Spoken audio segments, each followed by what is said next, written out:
At the age of 85, purihin ang Diyos kasi walang makapagdagdag ng buhay po natin ni isang minuto maliban sa kaloob ng Diyos. Trail of laughter, love, and tears.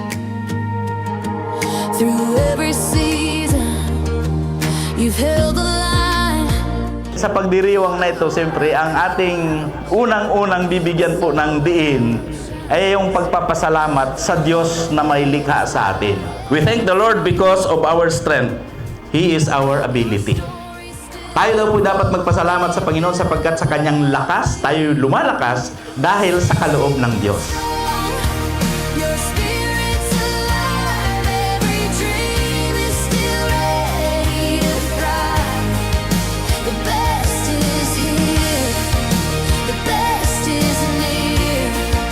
60 years bold, your brightest year. Sa edad na 85, ang ganda-ganda mo ba? Built a life. Kaya, aalagaan mo mabuti yung kalusugan mo. Kaya, huwag kang magpapa-stress sa mga apo mo at sa mga anak mo. Room for you. Your wisdom glows. Your heart still sings. The world is brighter with all you bring. Every moment, every mile led to this with grace and style. Now the future's calling clear. This is your golden year. Sobrang malaking salamat dito Panginoon kasi may mga kaibigan na nakakalimot na talaga. Pero si nanay po talaga, hindi pa talaga nakakalimot. Anya ba dyan? Nagkatagos. Pag may marinig ako ito, Years bold, your brightest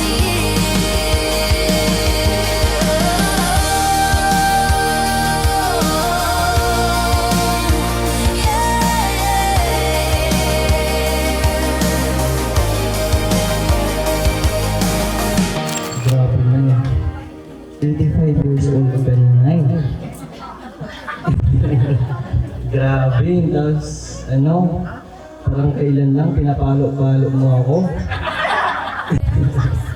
kind of beauty that can't be found among the young. Where you're Kung ano po nakikita niyo sa akin ngayon, kung ano po ako meron ngayon at kung ano po yung mga naabot ko ngayon, dahil po yun sa Kanya. you know it's real because every wrinkle tells the story of the places you have been. Countless ocean hours forming freckles on your face, wildflowers that will only bloom with age, learning Nagpapasalamat sa inyo mga kapatid ko dahil nandiyan siya. Nalagaan niya kami. Dahil mga anak niya kami nakadulong. Okay lang. Salamat sa kanya. Happy birthday, Nay. Sana tumagal ka ang buhay ninyo. Alam namin na nandiyan ka lagi.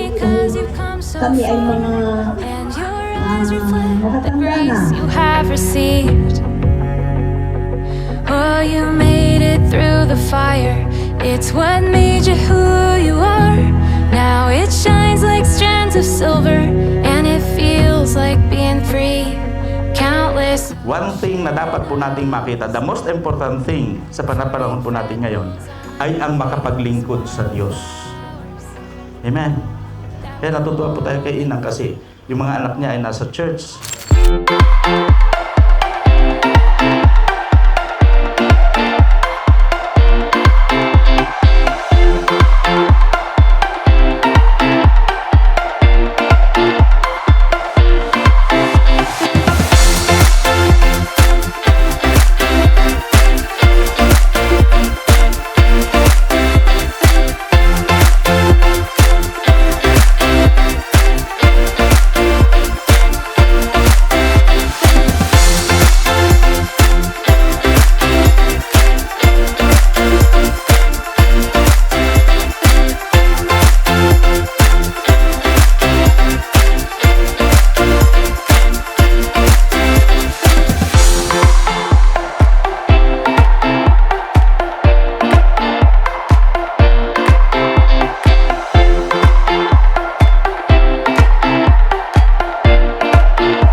halos hindi po niya nakalimutan sa kanyang mga anak na ipamana ang pananampalataya sa mga apo, sa mga susunod na lahi.